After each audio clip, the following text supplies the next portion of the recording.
In a quiet valley nestled between misty mountains, there was an ancient Zen temple where a wise old master lived. People from faraway lands would come just to listen to his words. He was calm like still water, but his presence was like a mountain firm, silent and unshakable.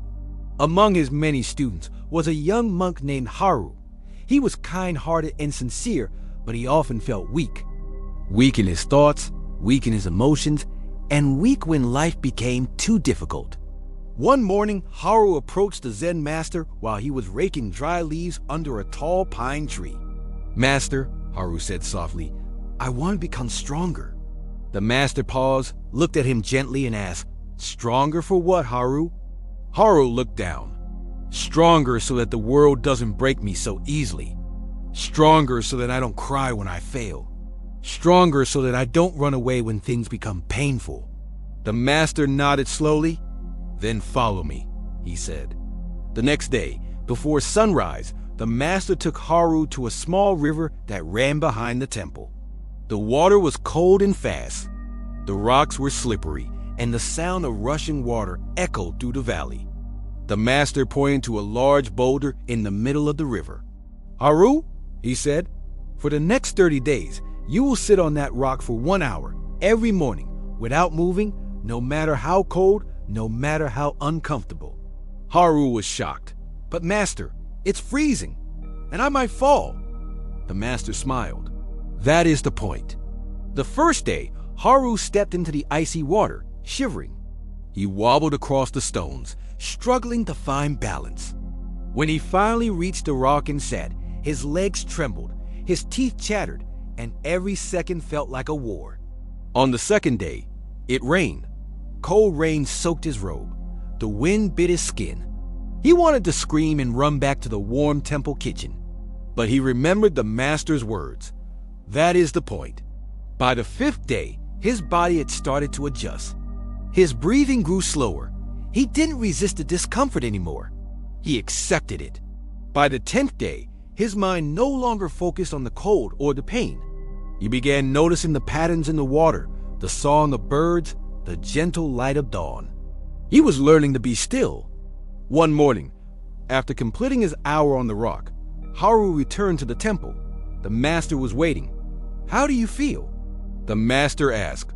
"Cold, but also strong," Haru said, a little surprised by his own answer. The Master nodded. "Strength, Haru, is not about how much you can lift. It's about how much you can endure without breaking." Haru listened carefully. "Life will not always be warm and gentle," the Master continued. "It will pour rain on you. It will freeze your spirit. It will knock you off balance. But if you learn to sit calmly in the storm, if you learn not to react, but to breathe through it, you will become unshakable." Weeks passed. Haru continued his discipline, and something inside him began to change. He no longer feared discomfort. He no longer complained about cold winds or aching muscles. He no longer reacted to every emotion that passed through him.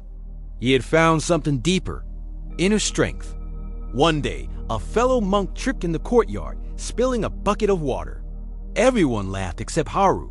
He walked over and helped the monk up silently. The Master, watching from a distance, smiled. Another day, a villager came to the temple, angry and loud. He shouted and blamed the monks for things they didn't do. Haru stood calmly and offered him tea. The Master later said, "You did not let his fire become your fire. You stayed cool like the river rock. That is strength." One evening, Haru sat with the Master by the fire. "Master," he asked, "why did sitting on that cold rock make me stronger?" The Master replied, "Because it was not the rock that made you strong. It was your decision to stay on it, despite the pain. That choice, made again and again, carved strength into your spirit." Haru smiled. He understood now. Strength was not about having power. It was about having patience. It was not about fighting the storm. It was about learning to stand in it without being moved. The next morning, something unusual happened. As the sun rose, Haru noticed a small bird sitting on the same rock where he had been training for weeks. The bird fluffed its wings, looked at Haru, and sang. The Master, who had come quietly behind him, said, "You have become like that rock, Haru. And now even the birds know it is a safe place to land." And from that day, Haru was not just a monk. He was a silent pillar of strength, calm, steady, and deeply peaceful. True strength doesn't come from fighting the world. It comes from mastering your own mind. It comes from doing the hard thing again and again until it becomes your nature. Strength is built in silence, in discomfort, in patience.